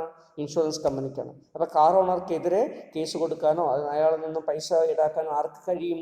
ഇൻഷുറൻസ് കമ്പനി കഴിയും അല്ലേ. അതുകൊണ്ട് തന്നെ സബ്സിക്വൻ്റ്ലി ഈ കാർ ഓണർ എന്ന് പറയുന്നത് വെഹിക്കിൾ ഓണർ ഹൗസ് ഓണർക്ക് പൈസ കൊടുത്തിട്ടുണ്ടെങ്കിൽ അത് ആരുടെ പൈസയാണ്? ഇൻഷുറൻസ് കമ്പനിയുടെ. അതുകൊണ്ട് തന്നെ ഇൻഷുറൻസ് കമ്പനിക്ക് അത് എന്ത് ചെയ്യാം? വസൂലാക്കാൻ പ്രൊവിഷൻ ഉണ്ട്. So the principle of insurance is not applied in the case of a personal and life insurance because the amount of the life cannot be determined clear precisely. Then method of indemnity. എങ്ങനെയൊക്കെയാണ് indemnity കൊടുക്കുക? Clear. അപ്പോൾ അതാണ് അടുത്ത് പറയുന്നത്. എങ്ങനെ കൊടുക്കാൻ പറ്റും? Cash payment ആയിട്ട് കൊടുക്കാം. ക്യാഷ് എത്ര ക്ലെയിം വരുന്നു അത്രയും എമൗണ്ട് ക്യാഷ് ആയിട്ട് കൊടുക്കും. Clear. So the insurer pays the amount of claim to the insured in cash. Then after receiving the claim from the insurer, the conducts a proper enquiry, clear, then on the basis of the surveyor's amount, clear, surveyors, valuers, അല്ലെ actuaries ഒക്കെയാണ് പറയുക. ഇവരൊക്കെ എന്ത് ചെയ്യും? വാല്യുവേഷനൊക്കെ ചെയ്ത് അങ്ങനെ ഒരു amount നിശ്ചയിച്ചിട്ട് കൊടുക്കും. അത് ക്ലെയിം ഫോമിൽ കാണിക്കും. ക്ലെയിം ഫോമിൽ അത് സർട്ടിഫൈ ചെയ്യും. നമ്മളെ അപ്ലിക്കൻ്റ് എന്ത് ചെയ്യും? പോളിസി ഹോൾഡർ ക്ലെയിം ഫോം കൊടുക്കും. ഇതിനനുസരിച്ചുള്ള എമൗണ്ട് ആയിരിക്കും ക്യാഷ് ആയിട്ട് സെറ്റിൽമെൻറ്റ് കൊടുക്കുക. ദെൻ റിപ്പയർ ചെയ്ത് കൊടുക്കും ചില അവസരത്തിൽ. ക്യാഷ് ആയിട്ട് കൊടുക്കില്ല, പകരം റിപ്പയർ ചെയ്ത് വെഹിക്കിൾ ആണെന്ന് വിചാരിക്കുക. So in certain case the subject matter of may be partially damaged or destroyed and it is also capable of being repaired. In such cases circumstances the insurance takes the steps to repair the damaged property. ഇപ്പോൾ ഒരു vehicle ആണെന്ന് വിചാരിക്കുക, ഒരു കാറാണ്, insure ചെയ്തു അല്ലേ, car ഒരു accident സംഭവിച്ചു, ചെറിയ ഡാമേജ് പറ്റിയിട്ടുണ്ട് അല്ലേ. അപ്പോൾ എന്ത് ചെയ്യും? ഇൻഷുറൻസ് കമ്പനി ക്യാഷ് ആയിട്ട് പൈസ ഒന്നും കൊടുക്കില്ല, പകരം എന്ത് ചെയ്യും? ഏതെങ്കിലും ഒരു ഓതറൈസ്ഡ് ഡീലറിൻ്റെ റിപ്പയർ ഷോപ്പിൽ കൊണ്ടുപോയിട്ട് എന്ത് ചെയ്യും? ആ വെഹിക്കിളിനെ കൊണ്ടുപോയി അത് റിപ്പയർ ചെയ്ത് മെയിൻറ്റെയിൻ ചെയ്തിട്ട് എന്ത് ചെയ്യും? നമ്മുടെ ഓണർക്ക് തിരിച്ചു കൊടുക്കും. അപ്പോൾ റിപ്പയർ ആയിരിക്കും അവിടെ ചെയ്ത് കൊടുക്കുക. ദെൻ ചില സമയത്ത് റീപ്ലേസ്മെൻറ്റ് ചെയ്ത് കൊടുക്കും. എന്താണ് റീപ്ലേസ്മെൻറ്റ് ചെയ്യുന്നത്? So if there is no possibility of repair then the insurance make arrangement for the replacing of such subject matter. Clear? അപ്പോൾ അങ്ങനെ സമയത്ത് റീപ്ലേസ്മെൻറ്റ് ചെയ്ത് കൊടുക്കും. Okay, this method is generally followed in the case of burglary or theft insurance. അല്ലേ, fidelity insurance, theft എന്നൊക്കെ പറയില്ലേ, അവിടെ മോഷണം കൊണ്ടുപോകണം അല്ലേ, ആൾക്കാർ മോഷ്ടിച്ച് കൊണ്ടുപോകണം. അങ്ങനെ വരുമ്പോൾ സമയത്ത് മോഷ്ടിച്ച് പോയ പൈസ നമ്മൾ എന്ത് ചെയ്യും? അപ്പോൾ അല്ലെങ്കിൽ പ്രോപ്പർട്ടി എന്ത് ചെയ്യും? ഗോൾഡ് എന്ത് ചെയ്യും? അപ്പോൾ അതുകൊണ്ട് എന്ത് ചെയ്യുന്നു? അവിടെ അങ്ങനെയുള്ള കേസസിൽ അതിനെ റീപ്ലേസ് ചെയ്ത് കൊടുക്കുകയായിരിക്കും ചെയ്യുക. Then reinstatement. So this method is rarely used. It is used mainly in the case of a building or other properties damaged or destroyed by fire. അപ്പോൾ അവിടെ എന്ത് ചെയ്യുന്നു? എന്താണോ ബിൽഡിങ്ങിൻ്റെ നേരത്തുള്ള പൊസിഷൻ അതനുസരിച്ച് അതുപോലെ ആക്കി റീഇൻസ്റ്റേറ്റ് ചെയ്ത് കൊടുക്കും. ക്ലിയർ? അപ്പോൾ ബിൽഡിങ്ങിൻ്റെ ഒരു പോർഷൻ നഷ്ടപ്പെട്ടിട്ടുണ്ടെങ്കിൽ അതിനെ റിപ്പയർ ചെയ്ത് അതിനെ കെട്ടിക്കൊടുക്കുന്നു. ക്ലിയർ? മതിലാണ് ഇടിക്കുന്നതെങ്കിൽ മതിൽ കെട്ടിക്കൊടുക്കും. ക്ലിയർ? അപ്പോൾ റീഇൻസ്റ്റേറ്റ് ചെയ്ത് കൊടുക്കുക എന്നുള്ളതാണ് ഇതൊക്കെയാണ് ഈ രീതിയിലൊക്കെയാണ് ഇൻഡെംനിഫൈ ചെയ്യുക. Okay. So these are all some of the facts related to principle of indemnity. Okay.